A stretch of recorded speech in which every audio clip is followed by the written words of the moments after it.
Hello สบายดีทุกคนสบายดีแม่บ้านสบายดีคุณสบายดี FC ทั้งภายในและต่างประเทศมื้อนี้เขาก็มีคลิปดีๆมาให้ทานผู้ชมได้รับชมเนาะพี่น้องเนาะอันนี้ก็เป็นเรื่องราวของคนที่ถูกส่งกลับเมืองยังประเทศลาวที่เพิ่นได้เมื่อเริ่มต้นชีวิตใหม่แม่นกับหมู่เก่าก็คือคลิปแล้วนี่ที่เขาออกไปเนาะบ่าวแกะเราได้ไปเริ่มต้นชีวิตใหม่กับเคนคำแม่นซึ่งว่าเคนคำนั่นเราก็ได้ให้การต้อนรับเป็นอย่างดีให้ที่พักพ้าอาศัยได้หมู่มาอยู่น้ำหมู่เก่าหมู่ที่แบบว่าบ่นึกบ่ฝันว่าสิได้มาอยู่นำกันได้มาใช้ชีวิตร่วมกันเนาะนอกจากนั้นเนาะบ่าวคำยังได้แนะนำบ่าวแกะให้ฮู้กับบ่าวซักก็เป็นเพื่อนบ้านแม่นบ่าวซักเราก็ออกออกไปใหม่ๆระหว่างเดือนหนึ่งแม่นระหว่างเดือน1 2เดือนนี่แหละเราก็มาใหม่คือกันเนาะแม่นแต่ว่าบ่าวคำเคนคำเราก็อยากแนะนำให้บ่าวแกะนี่ฮู้จักกับบ่าวซักเฮาสิพาไปเบิ่งว่าระหว่าง2คนนี้เวลาเขาเจ้ามาพ้อกันครั้งแรกเขาเจ้าล้มหยังกันพี่น้องเนาะเฮาก็มีคลิปมาให้ทุกคนได้เบิ่งว่าจากคนที่เขาเจ้ามาเจอกันเนาะบ่นึกบ่ฝันว่าสิได้มาพ้อกันนี่นะก่อนอื่นเนาะก็ขอบใจสำหรับคลิปนี้เด้อเฮาได้มาจากบ่าวซักพี่น้องอย่าลืมไปกดไลค์กดแชร์ Channel ของเราอยู่ข้างลุ่มที่เฮาขึ้นให้แล้วก็มีYouTube Channel ของเราไปซัพพอร์ตเราได้พี่น้องเด้อให้กำลังใจให้เราพี่น้องหลังจากนั้นอย่าลืมกดไลค์กดแชร์ให้บ่าวซักเนาะพี่น้องเนาะถ้าหากว่าเฮาบ่ได้ซอยเรื่องเงินคำเฮาก็สามารถซอยเบิ่งคลิปวิดีโอของเพิ่นติดตามกดไลค์ของเรากดแชร์แต่ว่าอย่าสคริปต์โฆษณาเนาะเบิ่งไปเรื่อยๆโดยที่เฮาบ่ข้ามโฆษณาให้เพิ่นเนาะถือว่าก็เป็นการซอยเหลือเพิ่นโดยทางอ้อมแต่ว่าบ่เว้าหลายใหญ่ห่างเฮาไปเบิ่งว่าบ่าวแกะกับบ่าวซักเพิ่นล้มหยังกันเนาะพี่น้องเนาะได้สบายดีโอ้จะมาโดนหรอวะนี่มาเนี่ยมาโดนหรอวะมา3 มื้อนี่เขาก็มา3 มื้อนี่อยู่ไสอยู่ในศูนย์วะอยู่ศูนย์ศูนย์ใดศูนย์ตัวเก่าติศูนย์ต้มไข่ศูนย์ดมมะข่ายเนาะจะซื้อยังก็ซื้อแกะซื้อแกะเนาะมาตลาดได้อยู่แคลิฟอร์เนียเฟรชโนโอ้ที่ตะคนเฟสโนอยู่เนาะเฟสโนบ่ไม่จะซื้อซักบ่ซื้อซักซื้อซักโอ้จะมีน้องบ่น้องก็ซื้อออดน้องมีน้องคนนึงบ่น้อง2 คนโอ้ดีเลยน้องมาเห็นกันเนี่ยเจ้าออกมาจากสวนนี่โดนบ่ได้ออกมาจากสวนนี่3 มื้อเขาก็มา3 มื้อเขาของมาเนาะสมพ่อเจ้าก็แท็กมาหาข่อยอยู่เพิ่นแท็กมาหาเพิ่นนั่นให้ไปเบิ่งให้นั่นเบิ่งแน่ว่านั่นบ่ค่ำบ่อย่างนี้นะก็ติดต่อมาหาทางเพิ่นนี่ล่ะค่ำนี่ล่ะจะไปอยู่ศูนย์อยู่โดนบ่ได้น่ะโอ้ยเดือนนึงกับอาทิตย์นึงโอ้โดนเติบเนาะจังได๋คือว่าอยู่โดนแท้จักสบายดี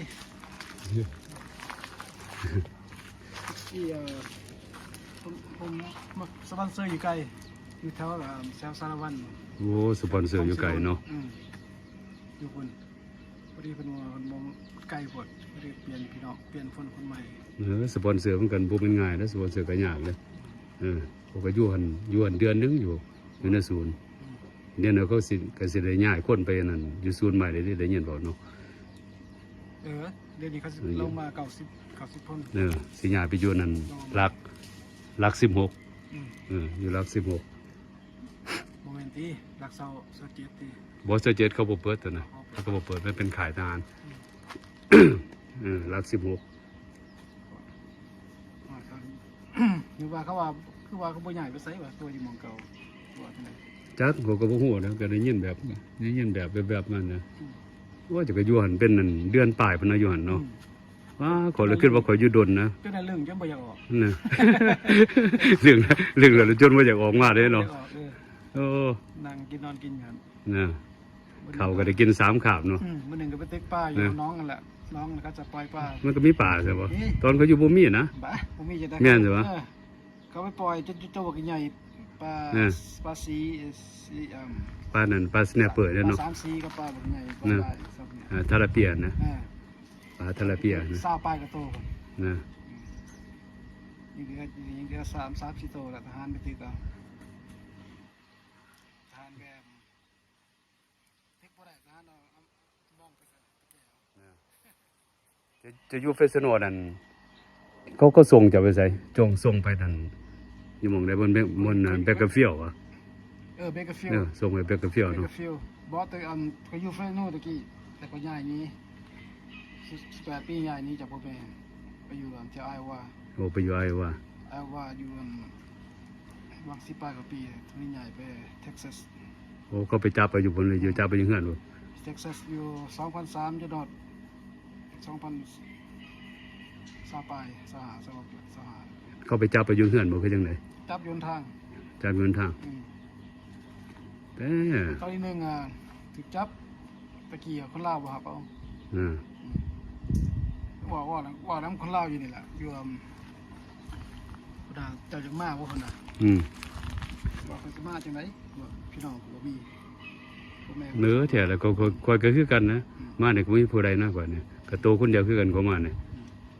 แท้เลย มีแต่ ญาติพี่น้องยังไผก็บ่มีนะ น้องของเมียร้านนั่นแหละ อืม ตามประกันออก มีก็คือสิบ่ฮู้จักแล้วมันแบบไกลกันหลายนะ อืม เพราะว่าบ่ได้ติดต่อกันเฉพาะบ่สู่วนสู่วายนะมีแต่เริ่มต้นชีวิตใหม่แล้ว แต่บ่เคยบอกอกลามากว่ะ บ่ได้ไปมีแต่ไปโซลาร์ไปแถวนั่นน่ะ แถว คาราโรว่ะ แถวซากาเมนโดแถวคลิฟอร์ดไปเบิดนะไปทั่วเบิดขึ้นไปแถวยูทาห์ บ่ได้ไปปลูก อยู่ลีโน่ ซาแถวะคาราโรว่ะ บ่ได้ โอ้ยเนี่ย ปลูกซาแถวนั้น โอ้ก็ถูกส่งมาเนาะเจ้าก็ มันได้บ่ฟันวะจะมา นะมันก็หลายคนนะหลายคนหมดอันถูกส่งมาหลายยังสิมีหลายสูตรออกมาอีกอยู่เออ สิส่งมาเบิดจะว่า4,000 ทั้งเบิดก็สิประมาณเท่าใด6,000 คนหมดแล้วทั้งเบิดก็ 4,000ชาวบ้านโดนแล้ววะล่ะ มากกว่าเขาก็ออกมาคือกันออกมากันเมื่ออยู่นี่ก็ประมาณ2 เดือนนี่แหละ2 เดือนเต็มๆเลยนะก็ออกมากันวันที่วันที่4 เดือน 12วันที่4 เดือน 12ออกมานี่ก็ อยู่ไอซ์ก็ แบบ 7 เดือนอยู่ไอซ์ ป้าเจ้าก็อยู่ดนเนาะเพราะมันถึกส่งไปหลายหม่องมันคือจังได๋ ส่งไปไล่หมองกลับไปกลับมา เออ อยู่ถ่ายมาว่าอยู่เบเกอร์ฟิลด์นี่อยู่ เออ โคดิงสเตทนี่ ก็อยู่2 เดือนปลายอยู่หั่นโอ้ย2 เดือนปลาย อยู่โคดิงสเตท4 เดือนอ โอ้ ยู่ของ 7 เดือนพุ่นเนาะ อยู่แถวโอคลาโฮมา2 เดือนอยู่เอลปาโซเดือนหนึ่งผมก็เพื่อแสดงมานี่ก็โดนหลายเติบ โน้โดนนะเจ้าแบบทรมานนะแต่แบบส่งมาแบบแต่แบบมาเองมันโอเคแบบมาเองนะ แบบว่าเองมันบ่ได้ แบบมาเอง มันมานั่นเปิดสกลักมือ ใส่ แขน เอาเครื่องเอาหยังมาได้นะแต่แบบถือจับแบบทรงมากกัน คือข่อยก็คือกันแบบตั้งแบบ บ่มีโอกาสสิตั้งตัวเลยนะบ่ฮู้ได้ก็เฮ็ดเวียกอยู่คู่มืออยู่ก็ไปแจ้งเขาก็จังสั่นแหละหลังจากกันไป ถ้าได้เวียกวัน ฮะ บ่ได้เวียกวัน บ่ยังบ่ทันเห็นยังถ่าบอกถ่าบัตรเฮ็ดนั่นเฮ็ดนี่อยู่ยังงั้น ทาบัตรทาคือว่า ยัง ทาบัตร ถ่าบัตรได้เป็นอันซิติเซนเฮ็ดนั่นเฮ็ดนี่มันยังแลนเฮ็ดหยังมันก็จะง่ายเนี่ยมันง่าย บ่มีบัตรเฮ็ดบ่ได้บ่ ก็สิเฮ็ดได้อยู่ดอกเฮ็ดเป็นไปคอยเฮ็ดกับเขาหมวดหมู่มันหยังกันเขาก็มีอันนั้นอยู่มีบิสเนสอันนั้นก็เฮ็ดได้อยู่ดอกก็เฮ็ดของข่อยมันถนัดทางเฮ็ดกินก่อนน่ะข่อยก็มันแซ่บเด้ถนัดทางเฮ็ดกิน กินกันแล้วกินกันไปเดือน ทำดีแล้วเมื่อซอยกันอยู่นำกันก็ดีแล้วเจ้าก็มาอยู่กับเพิ่นก็ดีแล้วดีแล้วเพิ่นกันโตผู้เดียวกันนะผู้ใดก็โตผู้เดียวก็โตผู้เดียวนะเกิดเป็นนั้นเป็นนี้ว่าพอได้เบิ่งกันพอได้ซอยกันเนี่ยขอไปใส่กับมีแต่ไปกับเพิ่นนั่นแหละไปกับพ่ำเรียนเอ็กซ์2เอ็กซ์3ก็ไปนำกันย่างไปนำกันไปรอเรียนนำกันไปใส่กับไปนำกัน ไปว่าท่านไปอยู่โพดคือได้จะไปอยู่โพด ทุก3 เดือนนะ3 เดือนมีแต่ไปแจ้ง